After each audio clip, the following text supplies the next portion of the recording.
Welcome back, and now to tech. Aris, powering your digital world.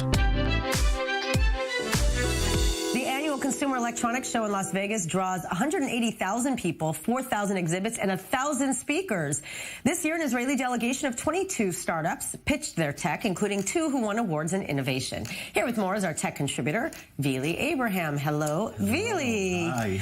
So we talk about a lot of Israeli startups, during your regular segment, but a big deal. 24 Israeli startups representing Las Vegas. Yeah, that's true. And first of all, it's the 51st conference. The first one was in 1978.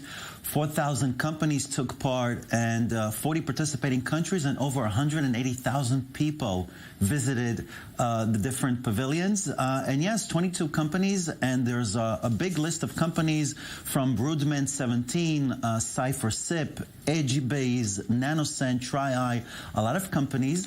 But I found 4 companies particularly interesting that are going to present. So one of them is called WaterGen, which has won the CES award for the Tech for a Better World category. And it's one of 2 companies that have won prizes. And what it does is it has a generator that can produce water from humidity. And it helped first responders in California when we had the fires recently. Mm-hmm. What it did is it had generators in the field, and it generated water for the first responders. Wow, so that they I didn't realize that. Yes. And we've had them on the show before. I mean, literally making water out of thin air. Exactly. I mean, who would think we'd have an ability to figure out just there. I mean, like it's filtered in the system itself. Minerals are added, and it's really something that you can drink. And it also partnered with an Indian company called Tata. Mm-hmm. And the purpose of the partnership is to supply clean water because there's a serious crisis. Right, of course, being able to export the technology to more underserved areas. And what else is of note? Well, we also have Lishtot, which means to drink, and they actually won the Time magazine 50. It was named by Times magazine the 50 Genius Companies of 2018. Wow. That's really an honor.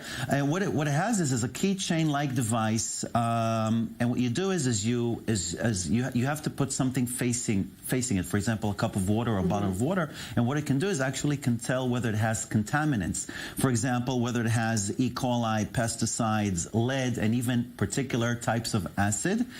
And if there's contaminants, then a red light goes off. If there are no contaminants, then a green light goes off, and this happens really in 2 seconds. Now, why is this important? Because although the government puts in a lot of effort into supplying clean water, the water that goes from Kinneret, for example, to our faucets has to go through a lot of pipes, and it can be contaminated on the way. So by using Lishtot, you can tell whether your water is contaminated or not. And then we have Lumen, which is really fascinating, because of the growing awareness of eating healthy food, etc. So Lumen has come up with a nutrition device and app which actually can say whether you are burning carbs or fat. Wow. And it can also recommend a diet based on your eating habits and your goals. So let's say that you're going to the gym, you breathe into the device, it makes all the calculations, and it tells you whether you need to have an energy snack, for example, before you go to the gym in order to get a more effective exercise. And this is all done with artificial intelligence and a lot of smart technologies behind it. And it also tells you why you have low energy, for example. So not only what you need to eat, but why you are in a particular state. And then we have this company which is called Waycare, which we also mentioned on the show. And what they're doing is they help cities optimize traffic management.